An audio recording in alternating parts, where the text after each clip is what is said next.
গোপনে সক্রিয় কিছু উপদেষ্টা শেখ হাসিনাকে আবারও ক্ষমতায় আনার কৌশল প্রণয়ন। সত্য, ন্যায় এবং শান্তির ধর্ম হচ্ছে ইসলাম, প্রধান উপদেষ্টা।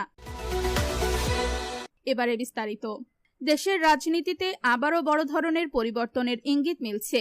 আওয়ামী লীগ সভাপতি ও সাবেক প্রধানমন্ত্রী শেখ হাসিনাকে পুনরায় রাষ্ট্রীয় নেতৃত্বে আনার জন্য কিছু প্রভাবশালী উপদেষ্টা চুপিসারে কাজ শুরু করে দিয়েছেন বলে বিভিন্ন সূত্রে জানা গেছে। গত 5 আগস্ট শেখ হাসিনার প্রধানমন্ত্রীর পদ থেকে পদত্যাগ করলেও দেশ ও জাতির প্রয়োজনে তাকে আবারও নেতৃত্বে ফেরাতে মাঠে নেমেছে তার বিশ্বস্ত পরামর্শ গোষ্ঠী। তারা কৌশলে রাজনীতির অভ্যন্তরীণ সমীকরণ পরিবর্তন এবং আন্তর্জাতিক মহলের সহানুভূতি অর্জনের লক্ষ্যে কার্যক্রম চালিয়ে যাচ্ছেন। নতুন ছকে পুরনো অভিজ্ঞতা। বিশ্বজুড়ে শেখ হাসিনার গ্রহণযোগ্যতা, উন্নয়নমূলক রেকর্ড এবং শান্তি স্থিতিশীলতায় ভূমিকা থাকায় অনেকে বিশ্বাস করেন এই মুহূর্তে বাংলাদেশে তার মতো অভিজ্ঞ নেতৃত্বের প্রয়োজন। সেই চিন্তা থেকেই একাধিক সাবেক সচিব, কূটনৈতিক ও সামরিক সংশ্লিষ্ট ব্যক্তিরা যৌথভাবে পরিকল্পনা করছেন কিভাবে তাকে আবারও ক্ষমতায় আনা যায়।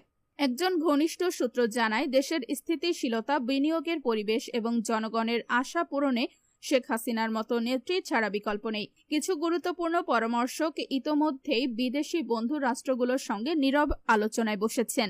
আওয়ামী লীগে চলছে নীরব প্রস্তুতি।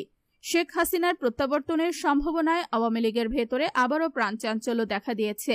সাংগঠনিকভাবে দলকে গোছাতে এবং তৃণমূলের শক্তি ফিরিয়ে আনতে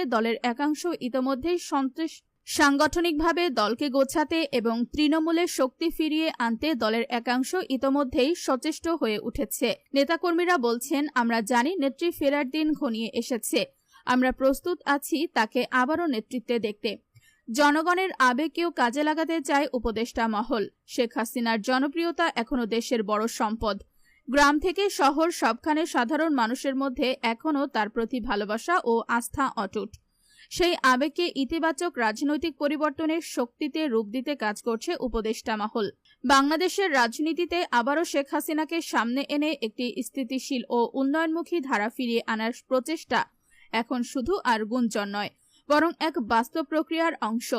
সময় যত এগোচ্ছে পরিষ্কার হচ্ছে আওয়ামী লীগের মেঘের আড়ালে নতুন সূর্যোদয়ের চেষ্টা চলছে, যার কেন্দ্রে আছেন শেখ হাসিনা। সত্য, ন্যায় এবং শান্তির ধর্ম হচ্ছে ইসলাম, প্রধান উপদেষ্টা। এদিকে অন্তর্বর্তী সরকারের প্রধান উপদেষ্টা অধ্যাপক মোহাম্মদ ইউনূস বলেছেন, পবিত্র আশুরার শোকাবহ এই দিনে আমি সর্বশ্রেষ্ঠ নবী ও রাসূল হযরত মুহাম্মদ সাল্লাল্লাহু আলাইহি ওয়াসাল্লাম এর প্রাণপ্রিয় দৌহিত্র